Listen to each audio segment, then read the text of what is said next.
বিএনপির চেয়ারপারসন ও সাবেক প্রধানমন্ত্রী খালেদা জিয়ার শেষ বিদায়ে দেশ জুড়ে শোকের ছায়া নেমে এসেছে। এই কঠিন সময়ে বিএনপির ভারপ্রাপ্ত চেয়ারম্যান তারেক রহমান দেশের মানুষ ও শোকাহতদের উদ্দেশ্যে বিশেষ কৃতজ্ঞতা প্রকাশ করেছেন। তিনি জানাজা ও দাফনের দায়িত্ব পালন করা সকলের প্রতি নিজের এবং পরিবারের পক্ষ থেকে ধন্যবাদ জানিয়েছেন। বৃহস্পতিবার সকালে তারেক রহমান নিজের ভেরিফাইড ফেসবুক পেজে তারেক রহমান বলেন, জানাজা ও দাফনে যারা দায়িত্ব পালন করেছেন তাদের সহমর্মিতা, সম্মান এবং দায়িত্ববোধ তার ও তার পরিবারের হৃদয় স্পর্শ করেছে।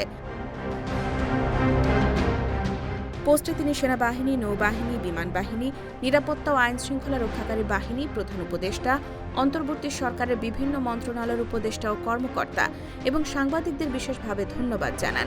দেশনেত্রীর শেষ জানাজায় এই সকল প্রতিষ্ঠান ও ব্যক্তি শুধু শৃঙ্খলা বজায় রাখেনি, বরং মানবিক উদাহরণও প্রদর্শন করেছেন। তারেক রহমান আরও উল্লেখ করেন, নিরাপত্তা ও আইনশৃঙ্খলা রক্ষাকারী বাহিনীর সদস্যরা ধৈর্য, সততা ও দায়িত্ববোধের সঙ্গে জনসম্মুখে শান্তি বজায় রাখতে সক্ষম হয়েছেন। ডিজিএফআই, এনএসআই ও স্পেশাল ব্রাঞ্চের কর্মীরা গুরুত্বপূর্ণ ভূমিকা রেখেছেন, যার ফলে দিনটি নিরাপদ ও নির্বিঘ্নভাবে সম্পন্ন হয়েছে।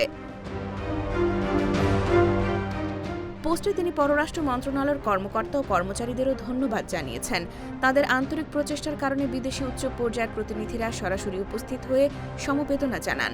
এছাড়া দেশের বিভিন্ন মিডিয়া প্রতিষ্ঠান জানাজা ও দাফনের তথ্য, ছবি ও ভিডিও আন্তর্জাতিক সম্প্রদায়ে পৌঁছে দিতে গুরুত্বপূর্ণ ভূমিকা রাখে।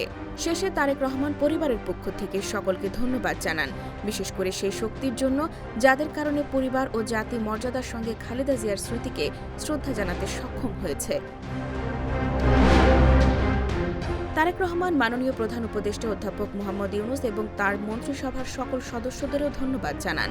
জাতীয় শোকের এই কঠিন সময়ে তাঁরা ব্যক্তিগতভাবে উপস্থিত থেকে প্রতিটি মুহূর্তে শান্তি ও যত্ন বজায় রাখতে সাহায্য করেছেন, যা পরিবারের জন্য অমূল্য সমর্থন হিসেবে অনুভূত হয়েছে।